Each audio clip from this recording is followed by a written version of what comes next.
tried watching a local football match on your phone only for the video to freeze just as your favorite player scores the goal? Frustrating, right?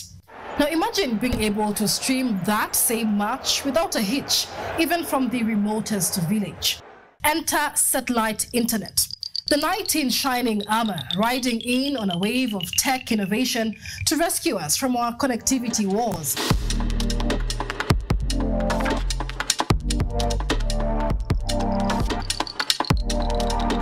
Satellite internet is a way to get online using satellites that float in space. Instead of using cables and wires that can be hard to reach in remote areas, your device sends a signal to a satellite high above the Earth. The satellite then sends a signal back down to the internet. So even if you're in a farm or in a remote village, you can still get online.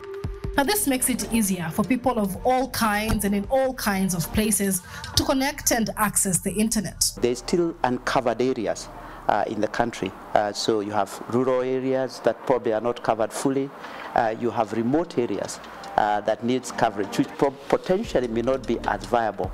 Elon Musk's satellite internet firm Starlink has unveiled a new, cheaper data plan for the Kenyan market. As of September 2024, Starlink officially entered the Kenyan market with a bang, introducing affordable satellite internet solutions that are making waves, quite literally.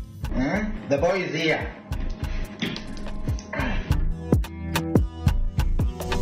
How do I open it?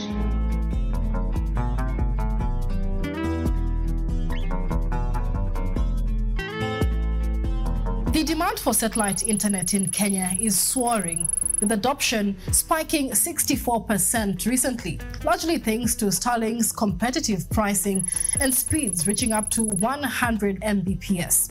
Now that's like upgrading from a bicycle to a high-speed train in terms of internet speed.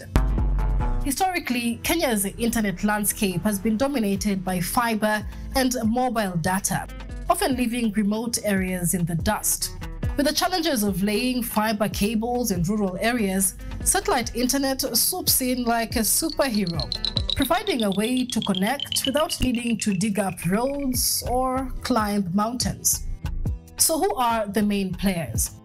First, we have Starlink. This venture from Elon Musk is like the new kid in school, who not only shows up with the latest tech, but also brings everyone along for the ride. So what you have now is, the fastest satellite broadband package that was affordable that's ever been, and it's probably, almost 100 times improvement from what was there before. And then there's Safaricom, Kenya's telecom giant with millions of subscribers, who's now worried that the entry of satellite internet could disrupt their business model. It should complement the investment rather than duplicate the investment that we have made.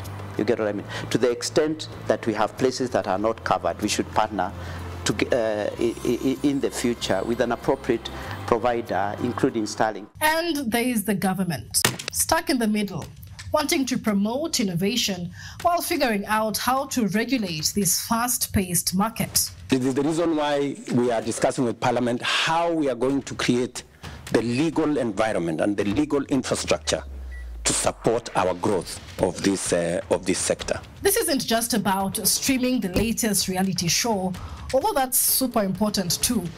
Studies suggest that enhancing internet access could boost Kenya's GDP by $300 billion by 2025. In simple terms, if satellite internet succeeds, we could witness a digital revolution, improving access to education, healthcare, and a surge in online businesses. We'll see people using faster and faster broadband. Our role is to get the country connected, to get all our population connected, all our households covered with the reliable internet. Not just connected in terms of internet, but the internet is actually reliable. But it's not all sunshine and rainbows. Safaricom is raising red flags, calling for stricter regulation on satellite providers to ensure they're not getting a free pass.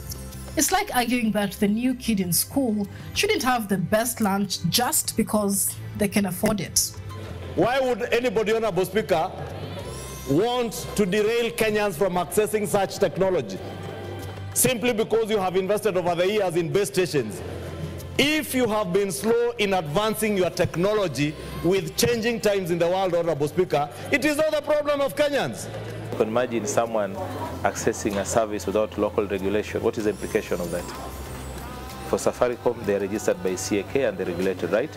So if you get a tier 1 operator that has satellites out there that you can connect directly to and access services, what is the implication to the country's security?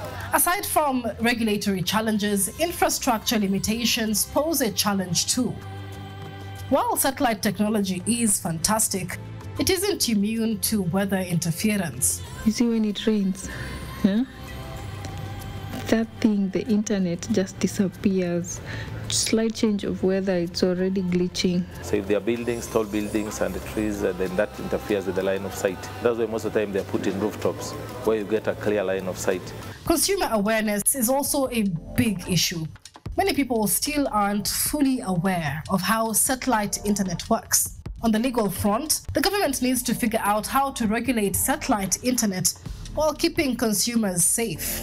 Just like being a parent was to set rules without ruining the fun. Politically, the emergence of satellite internet could change the game for Kenya's telecommunications landscape, as existing giants must adapt to remain competitive.